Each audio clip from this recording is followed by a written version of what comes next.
I don't know if you've been following the story of the water main break in Calgary. Calgary, by some measures, the richest city in Canada, actually has a huge city surplus. And of course, it's in the wealthiest province in the country. It's a new city in terms of infrastructure compared to the older cities of Toronto and Montreal. So how could it have a water main break that cuts the supply to the entire city for weeks? And day after day, the mayor takes to the microphone saying that people have to reduce their water use by up to half, but only for a few weeks. And when I kept hearing that refrain and the excuses for this water main break, all I could think of was, well, I thought of two things, actually. The first was, this mayor is excellent at declaring climate emergencies, at banning single-use plastic bags or single-use plastics like cutlery at a drive-through. She's very good at all these ideological statements, but not very good at actually running a city. That was my first thought. And my second thought was, I've heard that before. 2 weeks to flatten the curve, 5 weeks to flatten your water use, or maybe it'll become permanent. And don't think they haven't thought of that, because let me show you a story on our favorite climate website, ClimateDepot.com. Climate and COVID merge. Well, who would say that? Some kook somewhere? Well, the American Medical Association. How curbing climate change can help stop the next viral pandemic. And joining us now to talk about this is the boss of ClimateDepot.com, our friend Marc Morano. Marc, they really are looking for any excuse. In the case of Calgary, it's a politician. What's going on with the American Medical Association? By the way, just a quick note on what you said about water. In California, they had a drought, which then turned into a water surplus, but they had drought restrictions, and Gavin Newsom, out of an abundance of caution, is going to keep the drought restrictions continued, the water restrictions in California into the future. No one knows when he's going to end it, and it's decimating who? Not big corporate farmers, not equity asset owned, not the Bill Gates farmer, but the small farmers are being squeezed in California now, because even though they don't have a water shortage at all, the drought's long over. He will not release the water to these farmers. So that's another thing. I just wanted to point that out.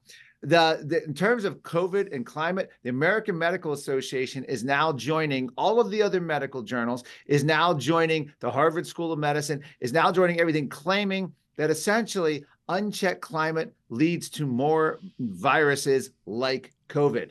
And they're warning that this is a respiratory viruses from zoonotic sources. And they're implying that COVID was all from zoonotic sources, i.e.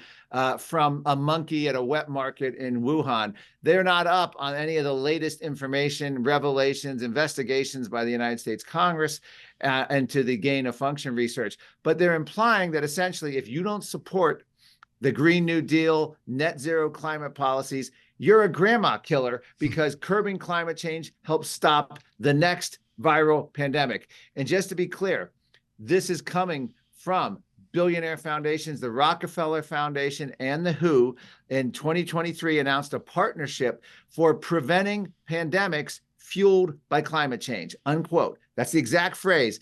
A partnership between the Rockefeller Foundation and the World Health Organization to, quote, prevent pandemics fueled by climate change, unquote. And this is where we are, where major medical associations follow suit. And that's what got me is the mayor of Calgary is a socialist mayor, and she's just doing what socialist mayors do. But the American Medical Association, I don't know if it has any standing or if it's more like a lobby group or an advocacy group as opposed to what we call up here the College of Physicians and Surgeons.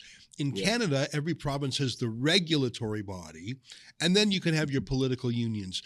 What's the AMA like? Is that like the neutral registrar of doctors to make sure that everyone really is a medical doctor? Or is it the lobby group? Because the AMA, the American Medical Association, sounds so prestigious. The fact that they're getting involved in this partisan propaganda is very demoralizing to me. Well, they set the standards. They're not necessarily a lobbying organization, but they're sort of like the woke corporate board culture. They're not going to go against any of the things. In fact, the American College of Pediatricians is the ones that came out recently against the transgender, gender affirming care. That took a lot of courage. But as far as I know, things like the American Medical Association, they're not, they just sort of toe that safe corporate woke world. They're not gonna exhibit courage and stand up to anything like that. And what I mean by that is they're not leading on this. There were 200 medical journals right before I went to Dubai last November to the UN Climate Summit COP28 that declared that climate change needs to be part of a public health response. And as I mentioned, the Rockefeller-WHO partnership. So they're just sort of following along. They're not leading. They're not courageous. They're not fighting. They're just sort of in the middle of this whole corporate government collusion, culture, climate change, public health tyranny that we're seeing. They're nothing special, is what I'm trying to say. What's interesting about this is there's a whole movement afoot in the United States to go after hospitals and make them compliant with net zero. And this was an article in Politico magazine, again, corporate outlet here in the United States. Hospitals are turning into climate change fighting machines. That's a direct quote. God, give me a break. Their proposals, I'm not making this up. This is where the American Medical Association, they'll come out with a line like that, but they don't get involved. Limiting water with timers for operating room sinks for surgeons. Can you imagine that? Can you imagine? More earth-friendly drugs, limits on anesthesia because of the carbon footprint of the chemicals used in anesthesia, decarbonizing U.S. healthcare. These are actual proposals. This was in Politico magazine, an entire feature article. So this is insane, the world. And this goes on the heels, Ezra, of Anthony Fauci in multiple medical peer-reviewed journals warning of unchecked climate leading to more COVID-like viruses, blaming climate change for the spread of COVID. And also you have the Harvard School of Medicine getting a lot of money from the Chinese, oddly enough. They're claiming that unchecked climate leads to more viruses like that. And so every organ of our medical establishment, including the hospitals, the doctors' associations, the research facilities like Harvard, are all towing the same line. Isn't that some irony there? It's terrifying. You know, I was in Geneva, Switzerland a few weeks ago when the World Health Organization was trying to cobble together a final wording for their international pandemic treaty, and they couldn't quite get the wording they wanted. And some people, I think, said, oh, thank goodness, we dodged a bullet. But no, these folks meet all the time. It's an annual meeting. It's like the global warming meeting. It's a perpetual meeting.